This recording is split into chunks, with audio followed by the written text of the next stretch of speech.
The reading from the Bible.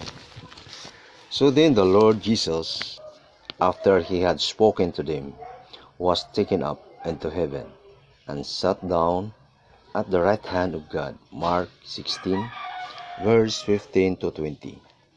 Finally, Jesus Christ appeared to the disciples, and he said to them, "Go forth to the whole world, and preach the gospel to every creature. Whoever will have believed and been baptized will be saved. Yet truly, whoever will not have believed will be condemned. Now these signs will accompany those who believe in my name. They shall cast out demons. They will speak in new languages.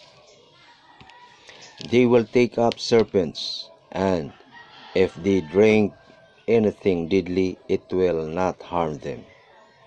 They shall lay their hands upon the sick, and they will be well." And indeed, the Lord Jesus, after he had spoken to them, was taken up into heaven, and sat the right hand of God.